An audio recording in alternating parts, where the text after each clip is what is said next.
Hello and welcome to another edition of the Blue and Gold Gridiron Show this week, where this week we are continuing our dive into coaches kind of establishing their program. We've spent the last couple of weeks talking to ADs about, what you do to separate yourself in the job interview selection process. And now we're going to begin our conversation on one of, I think, unquestionably the most important aspects of establishing your program, your strength program. And we're super excited to have the head strength conditioning coach and defensive coordinator at Yuma Catholic High School, Mr. Jared Lackey, on the show. We're going to talk to Coach and go through a bunch of things. But before we do that, I want to take one moment to remind everybody that the Blue and Gold Gridiron Show is brought to you by School Funder. School Funder, the only online fundraising company in America that lets you keep all of the money your team raises. You wouldn't give away 20% of the wins your team earns. Why give away 20% of the money they bring in fundraising? So please get a hold of School Funder at schoolfundr.org and let them know the Blue and Gold Gridiron Show sent you, as it'll help the show. So we're going to dive right in. Want to make sure we get right into that. I listen to a lot of podcasts, and I don't want to do 10 minutes of advertisements, so we got that out of the way, and we're going to talk some stuff here, Coach. Really excited to have you on. I know you guys are getting ready for a playoff game against Millennium this year in the 5A state playoffs in Arizona. This will come out after that, so hopefully you guys have advanced and done all that. Really solid year for y'all, especially moving up in I want to say about a 3-4 year span, going from the 3A to 5A level has, I would imagine, certainly been a challenge. But one of my favorite parts about the show, before we get into strength conditioning specifically, is tell us a little bit about your football story, athletic story, all those things. So I'm from Yuma myself. I went to Cibola High School down the road. Played baseball and football there. We were mildly successful in football. We were very successful in baseball. After that, I went out to a little tiny school called Central College, Division III in Pella, Iowa, where I majored in strength conditioning and played baseball and football there as well. After that, I went to William Penn University down the road, got my master's in business leadership, acting as a graduate assistant strength conditioning coach. Then I got out of sports for a couple of years. I went to a YMCA as a director of health and fitness and kind of found myself gravitating back towards wanting to be a coach, back towards mixing in with the local high school there in Newton, Iowa, and got on the coaching staff there, coaching football, while acting as their strength conditioning coordinator, and then eventually found my way back home. Love it, Coach. Love it. So I'm going to dive right into strength conditioning is definitely, I think, when you're establishing any program, but definitely a football program, I think it's got to be one of the most important things. And obviously there's a fine line in resources at some schools. I do the strength conditioning at our school. There's a lot of schools that have a guy that's specifically dedicated to that, but that's definitely not the case everywhere. So there's a lot of coaches that have to do their own strength conditioning. So first off, before we dive into that a little bit, what do you think coaches get wrong in establishing their strength conditioning program? I think they get wrong overcomplicating it. Especially guys like myself with the actual degrees emphasizing strength conditioning. We want to get super complicated and into the science behind it in terms of what lift to do with at what time and all that other stuff. Whereas being a sports coach as well as a strength conditioning coach, I know that generally speaking, the simpler the better. If you do a rudimentary program well and consistent, you're going to get extremely good results, especially at the high school level. I've heard that a lot from different guys. The high school level, one of the great parts about them is they're in that period where they're going to see growth, kind of, in most circumstances. Speaking of growth, how do you go about measuring growth? I know for years it was maxes. That'll be a separate question. Is do you max, or how do you do that? But what is the way you measure growth, and maybe how does that vary from sport to sport? So we do max as well. We have certain max periods every 4 to 6 weeks. We get some sort of max effort going. Very rarely, with the exception of bench press, very rarely do we go above 92%. So it's not necessarily 100% max, but we do measure it in the traditional sense and track that and keep track of it over the kids over their 4 year careers. In terms of speed and agility, we have in the spring is where we focus on that a lot more, and we test 40s, 10-yard dash, and pro agility, just like a traditional strength conditioning program. But we one thing that we're lacking is we don't really test a plyometric power movement outside of the standing long jump. We don't have a vert mat or a vert testing kit where we could test vertical jump, but we do also test the broad jump in terms of just a body weight plyometric type power development movement. Coach, let me ask you, I've talked to a couple coaches, and obviously there's financial restraints and different things in your program. Some people have really great weight rooms, some people don't. I don't necessarily think that's the biggest deal ever if you have the necessary equipment, but what do you know about some of these things that athletes will have on their body, and it tells you kind of their effort, it tells you if they skipped a set, those type of things. Do you know anything about those things? I don't, and I was curious if you guys have dove into that world, or if there's any way how do you measure if an athlete's getting it done in the weight room? So relative to their max, when we're on cards, we're not on lifting cards right now with the intensity of what's expected out of them. We do that through all throughout the off season into the fall, but we have the intensity on the sheet. So whatever percentage of their max they're supposed to be doing at whatever rep range, and we can tell if a kid's given what they're supposed to be given in terms of effort, but we don't have any sort of fancy things that we put on the kid's body. In fact, you'd expect Yuma Catholic, right? Private school, we always get the reputation of having a huge excess of funds for all areas of everything. We're actually out in a tin shed, like a little one of those buildings that you put up pretty quickly. We've been out there the whole time that we've had the school open, which is now 25 years, and up until about 2 years ago, we didn't even have true power racks. We had all of our racks were made in one of our local farmers' sheds, and it's the square tubing welded together with pegs welded on, and then we bought them some. We're using the weights that we purchased, so barbells and bumper plates, metal plates, nothing fancy, not like Eleco power lift or anything super fancy in terms of the equipment that we're using. Well, Coach, I really enjoy getting into this topic a little bit. How do you differentiate your training in season, out of season, and maybe how do you go about blocking it off? I don't know. Another question, and this is kind of a sidebar before you get into in season, out of season, is how is it set up for your athletes at Yuma Catholic? I know a lot of schools have classes during the day. How do you guys go about doing it? Yeah, so our biggest limitation is the fact that we are such a small school that we can't specialize the classes based on athletic training age. So, for instance, I'll have classes all throughout the day. I teach the weight training classes all day long, so we have our athletes throughout the day. But the problem is, because we're limited, there may be one, let's say, AP biology class offered at one point of the day, which pulls out a certain number of sophomores or juniors or whatever the class may be. So I have that limitation in terms of I can't get all of my varsity upper level football guys in the same class, if that makes sense. So throughout the day I have given an example of my A period, like my first period of the day, I might have 18-year-old varsity college-bound athletes mixed in with freshman non-athletes. So that's kind of the limitation that we have. In terms of the structure, as I mentioned, I have weight training all throughout the day.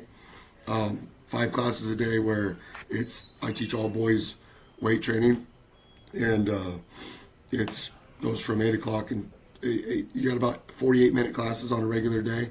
On mass day, which is Tuesday, you have 42-minute classes, and then all of our Fridays are short days. So we fill it in all day long with athletes coming in, come train with me. What does a typical class period look like for you, Coach? So as I mentioned, we have about 48 minutes, and our weight room is about, I'm not sure the distance, 500-600 yards away from our locker room. So we come into our locker room, we change. We have a 48-minute period. They got to come in, they change, get out, we take attendance, and then we pray, and then we head out to the weight room. Once we get to the weight room, we're going to have time. We're going to have about 30, 35 minutes a day to get our work in.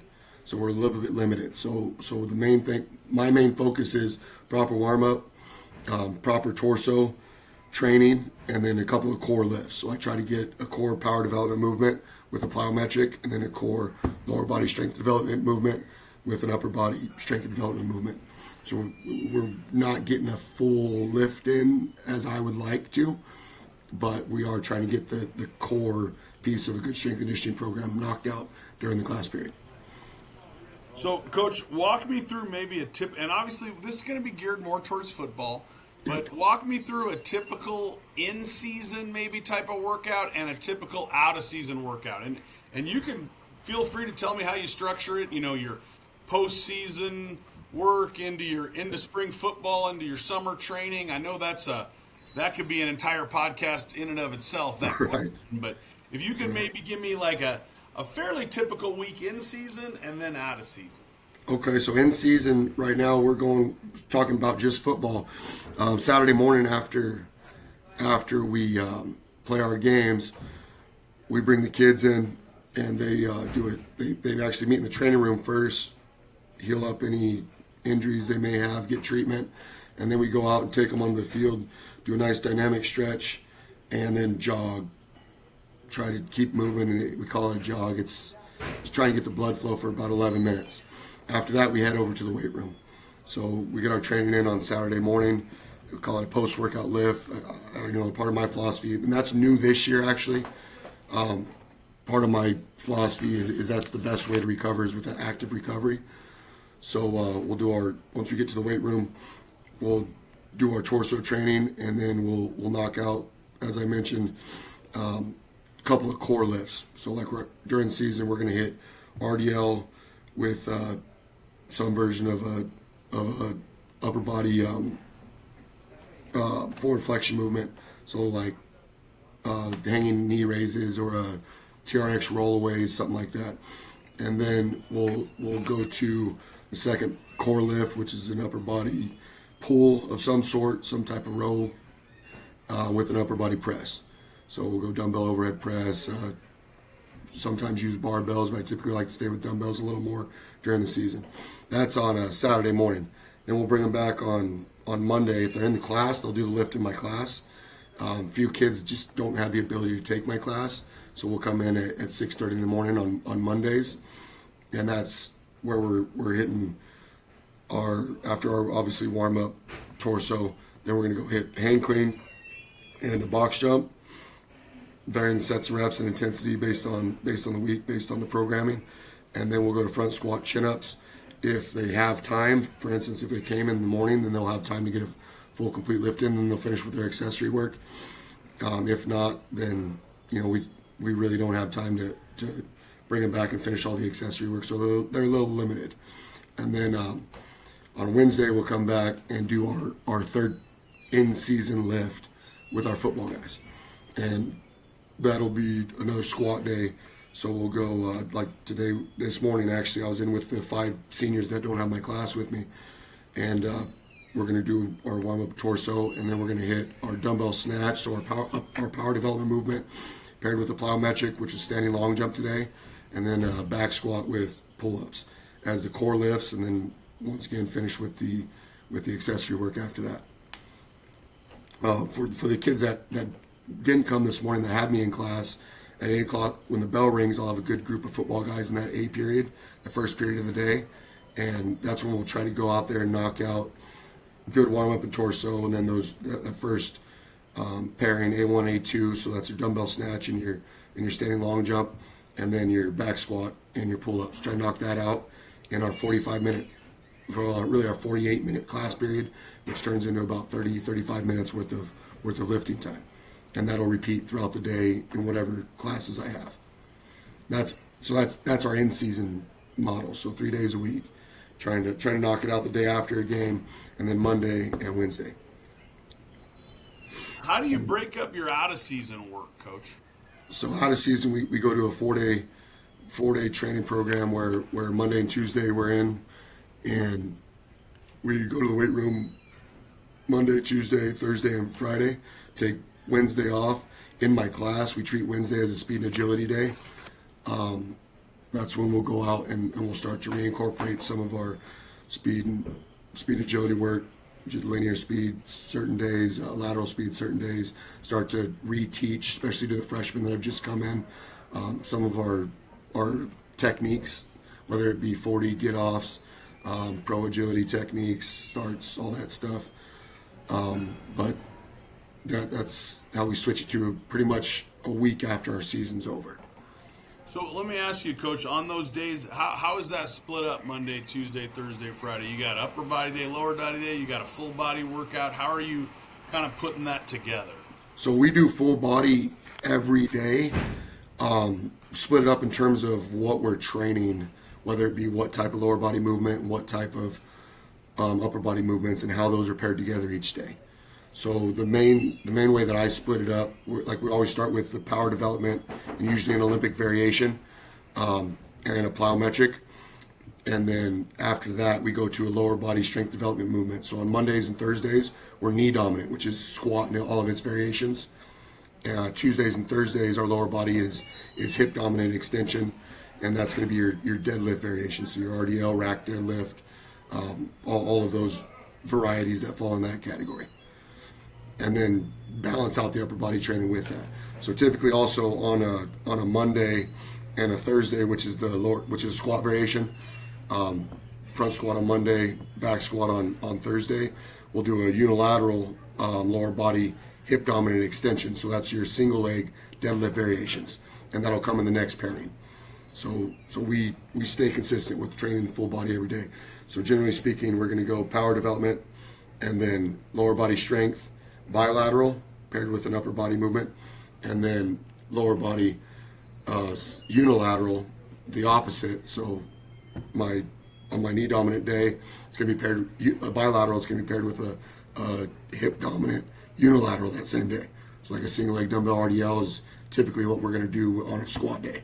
Whereas lunges, step ups, your squat variation unilateral is going to be paired with your deadlift type day. Your RDLs, your rack deadlifts. And then I fill in the upper body pushes and pulls along with that, and try to make those as balanced as possible. So, Coach, let me ask you this, because I've thought about this a lot in terms of a football perspective, and you've been at Yuma Catholic for a while, I would imagine.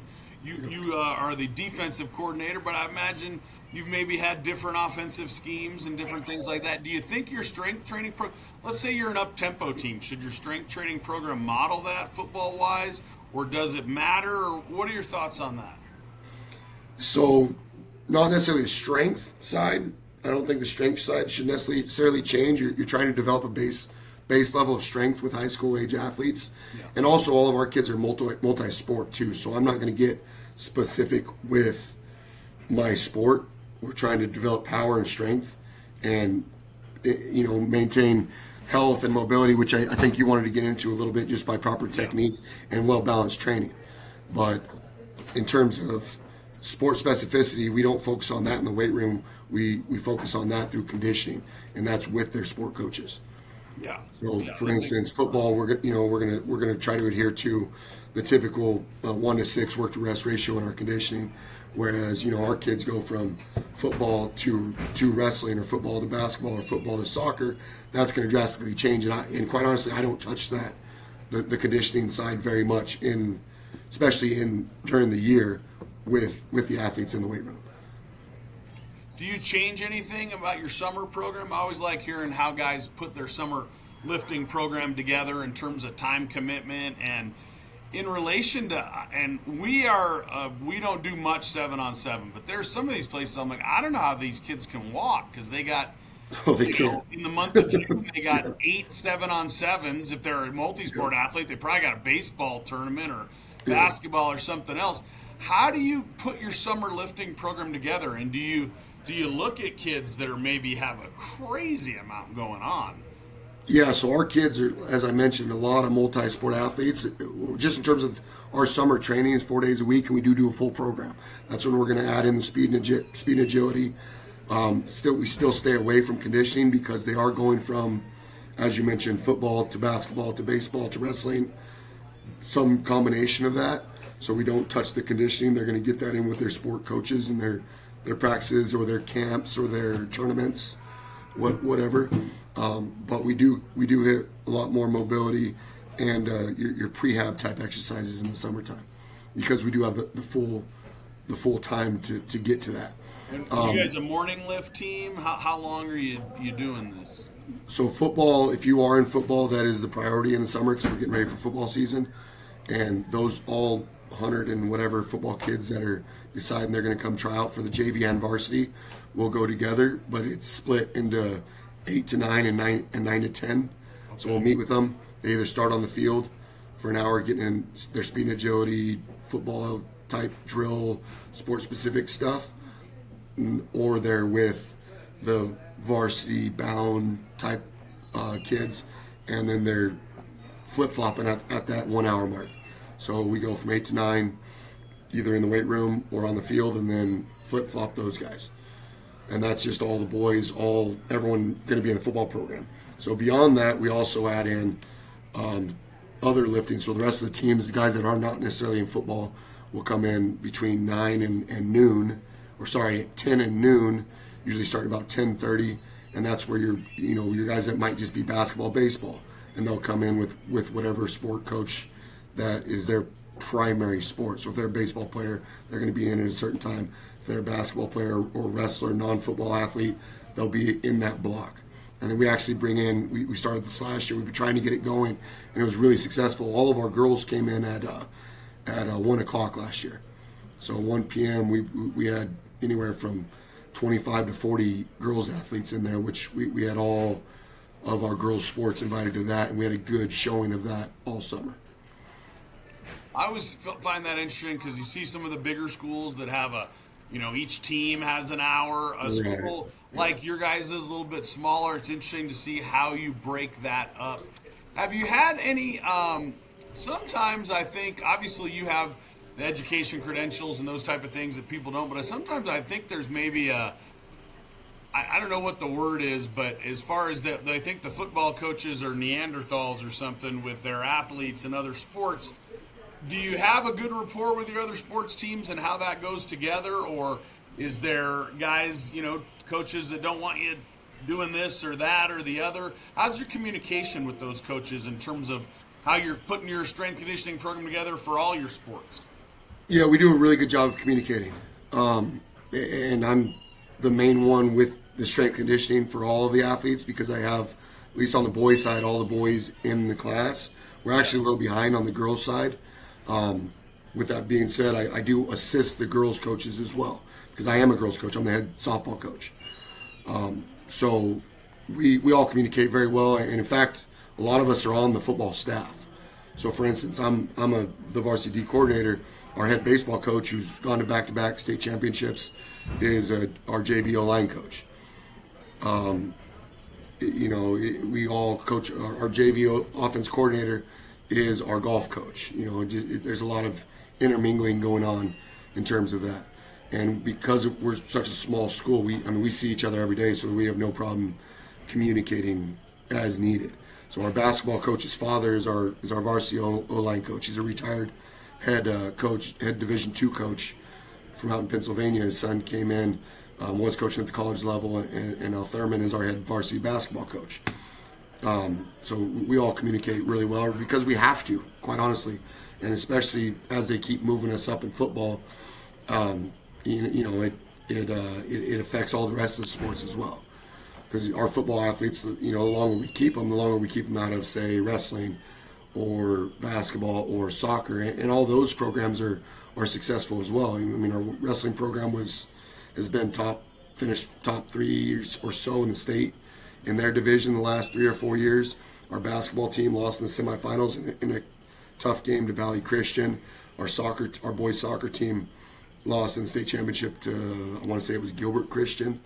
So we do a good job of communicating and sharing those athletes, and that it has to do with the coaches communicating well and accommodating each other, if you will. Coach, I know you're going to be getting to class here, so I just got a couple questions left here. Let me ask you, technique-wise, have you seen lifts that coaches struggle with teaching, and maybe some hacks you have, how you go about teaching some of those techniques? Olympic lifting, squats, I know, you got any tricks on depth-wise squats, and what are your thoughts on that? There's some people that are big box squat guys. There's some people that are always parallel all the time. Let's start with that maybe. Walk me through how you teach the clean, how you teach the squat for a brand new lifter. Yeah, so you had mentioned that you and I went to the USAW Level 1 Sports Performance Olympic lifting deal. I have my way that I learned in college from our strength coach that taught us, and he was a product of Iowa strength. In terms of the hang clean, we do almost exclusively all hang cleaning.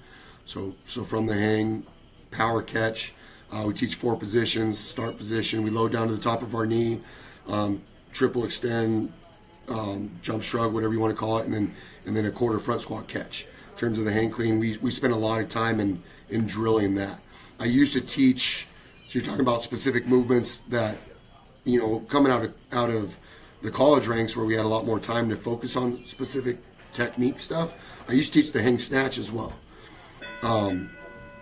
I've gone away from that completely, to be perfectly honest. The barbell hang snatch, I'm exclusively dumbbell snatch now, just because I found the risk-reward ratio was not optimal.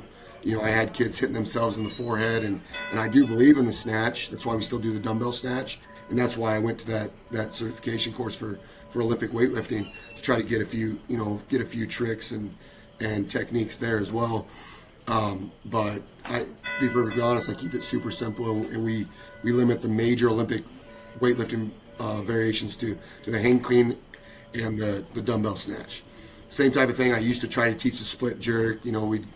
We'd go from the front. We'd start with the push press, then we work on to the behind the neck split jerk, and then we'd go to in front split jerk. And I found that, being that my classes are so mixed up in terms of athletic ability, it was struggling to get groups of 4 where we could get proper spotting techniques going. So I've gone almost completely away from that as well. We'll get into that a little more in the summer when I have similar athletes, and the time. But we stay away from that during the year quite a bit. Sorry, what was the next part? Squat. Squats. I'm big on squatting to parallel. You talked about front squat and back squat, but how do you go about a brand new lifter, a kid that's struggling in terms of how getting their weight on their heels or what have you, back flat, all those type of things? How do you teach that? Yeah, so I teach 5 reasons to squat to parallel, and first we define what parallel is, and the way we define parallel is the top of the femur parallel with the floor. So those 2 lines obviously need to be parallel with one another, and we identify that by the top of the kneecap and the crease of the hip. And we say that's how we can identify where the top of the femur is. So if you look at it, it's my parallel that I learned is significantly lower than most other people's parallel. I was going to say a lot of people are hamstring parallel, and you're saying femur. Yeah, I'm trying to identify the femur.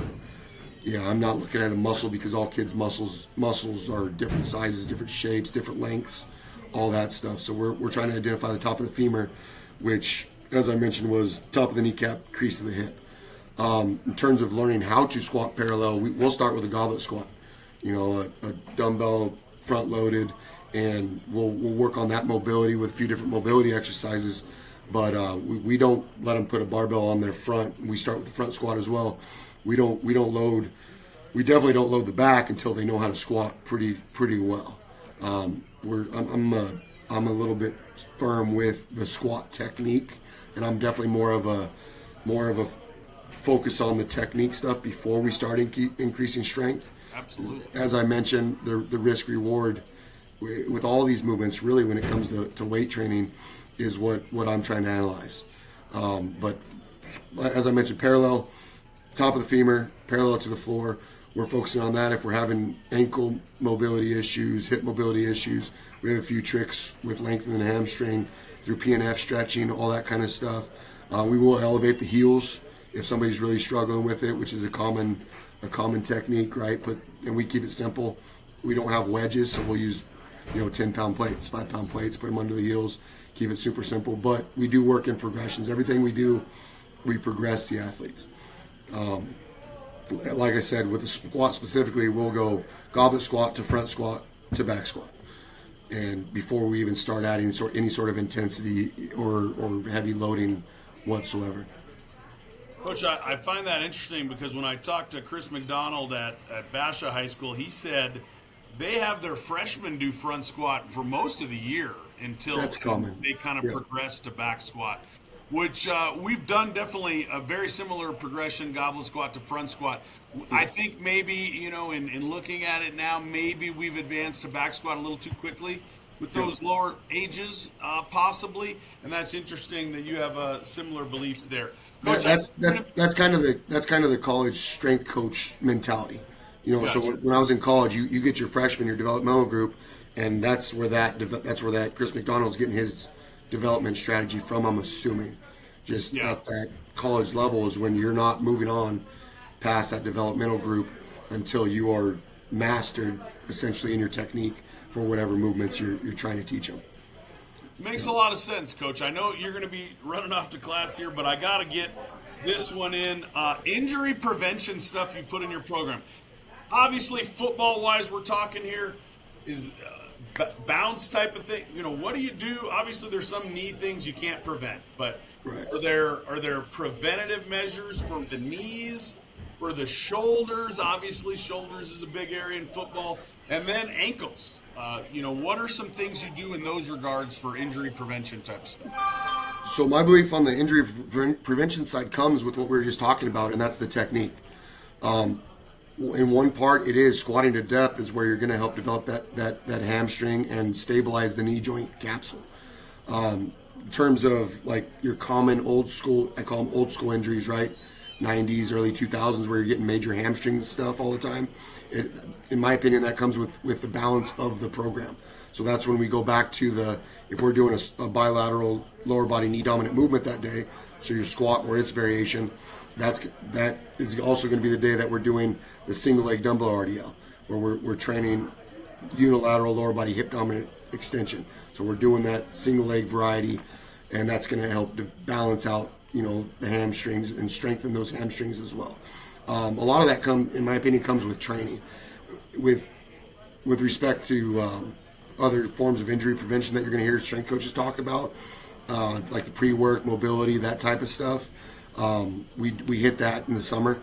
We'll focus on a little bit of PNF stretching, as I mentioned, like trying to lengthen muscles in certain ways, and mobility work prior to lifting. Like I said, we don't have a whole lot of time during the season to focus on that. We do a good dynamic stretch, finish with static stretching, all that kind of stuff. But our main focus is through proper training and proper balance of our programming.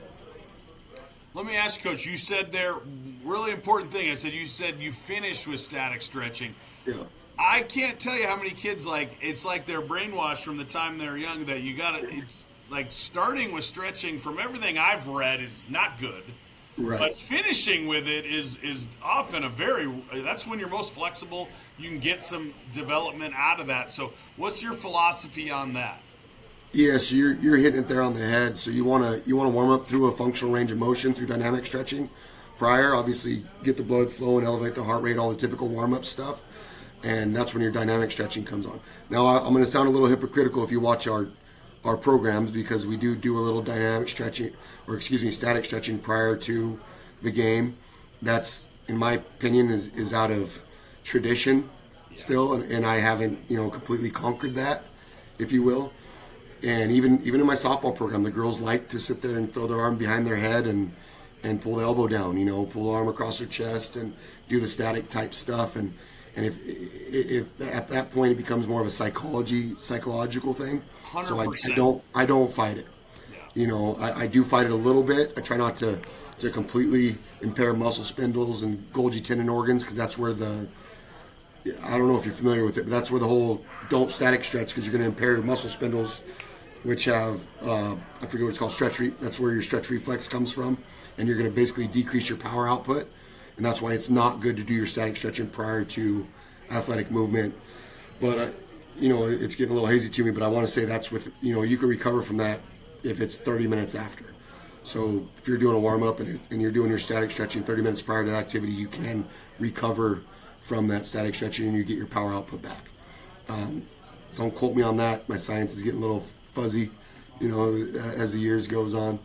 But I do adhere to that similar philosophy where I believe in doing the dynamic stretching prior to static stretching, lengthening that muscles, and it helps with recovery post-workout. Coach, ankle stuff. You know, we had a lot of ankles this year, it felt like. So what are some things maybe you do in that regard? I'll be honest with you, I struggle in that area as well, and that's my major flaw. I've always had ankle problems. Yeah. We've done some ankle mobility stuff. Your typical, like after you have an ankle injury where you're doing the picking up the marbles or the rocks or what it is, you know, we've tried doing that stuff, and we've done the bands, and you're doing spelling out the alphabet, all that typical rehabilitation stuff that you're going to do in a training room with your physical therapist. We've tried all that, and like I said, I still haven't found a good answer, because at the end of the day, if you're running and you hit a pothole and you roll over on your ankle, you're still going to sprain your ankle. Yeah. You know, and I'm not a huge fan of taping, although we do a heavy dose of that. Yeah. Because quite honestly, I don't like limiting joints and what they're naturally supposed to do. I believe in the whole mobile, stable joint concept. I don't know if you're familiar with that, but no. If you have a second, so joint stacking, right? So your joints are mobile and stable, and it basically stacks through your body. So your ankle is supposed to be a mobile joint, and it's supposed to be able to take forces in a more mobile range of motion, whereas your knee is a stable joint. So I don't mind bracing knees. It's supposed to do one function, and it's not supposed to move in all these different directions. Now working up the chain, you get to your hip, you're back in a mobile joint. Okay, your hip, and it just goes like that back up the chain. So into your lumbar spine, stable joint, into your thoracic spine and shoulders. That's where it gets a little hairy. Now you're getting to more mobility type of stuff.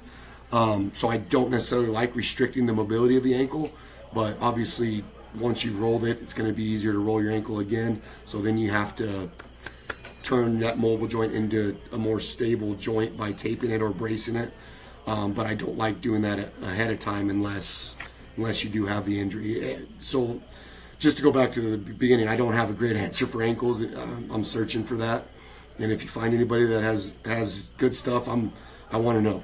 Well, I'm doing one later today with a guy, so I'm going to ask him the same thing on that one, because that one has been a bugaboo for us a little bit. It's definitely hurt us a bit. So I know you talked a little bit about your speed development, Coach.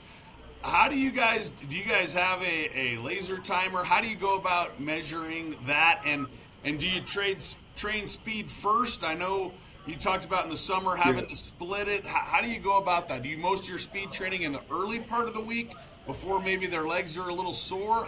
What's your thought process on that?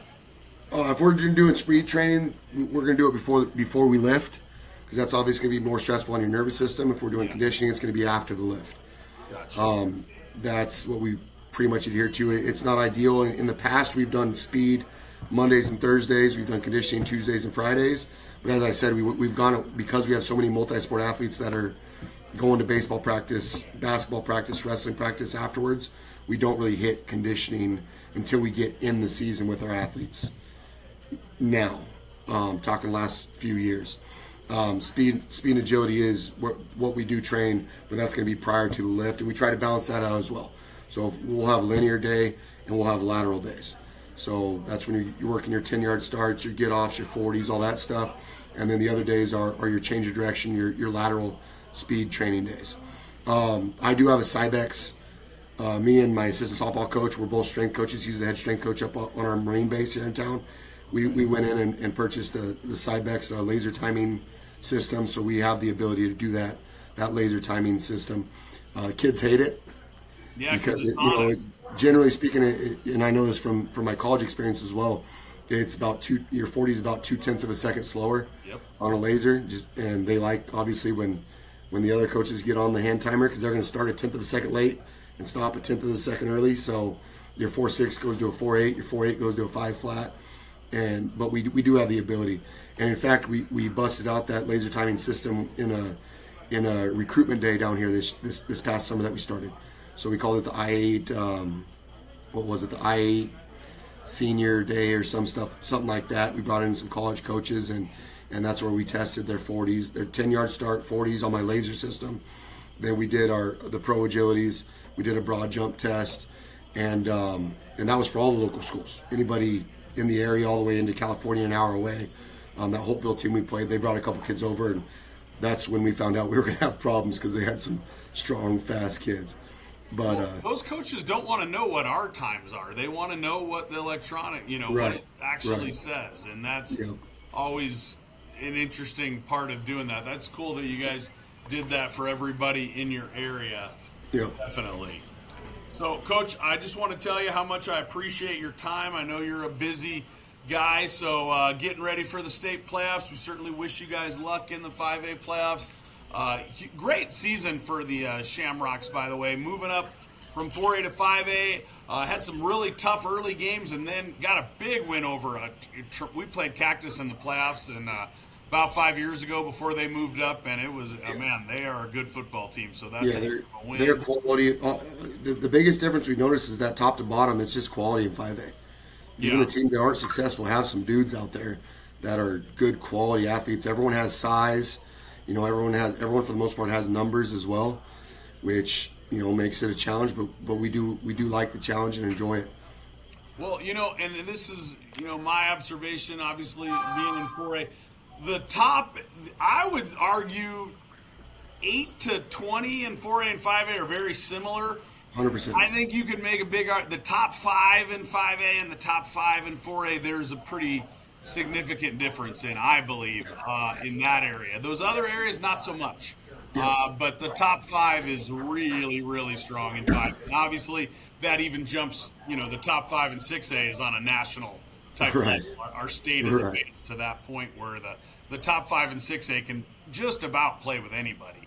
Yeah. And, it's Arizona's certainly made some great strides in football, and I know Absolutely. I appreciate you being on the show and educating us, and we wish you all the luck in the world. And if want to remind everybody, if you have not, please like and subscribe to the show. We're trying to reach, only goal we have is to reach as many coaches, get as much information out as possible. We'll continue in Season 3 examining how we go about building a program. We talked with ADs. We're going to talk to some strength coaches, and then we'll talk about maybe establishing your football-type philosophies. Maybe we'll have you back on to talk some defensive ball, Coach. That'd be awesome. I appreciate it. Thank you, Coach. Have a good one, and good luck this week. Thank you. Have a good one. Bye.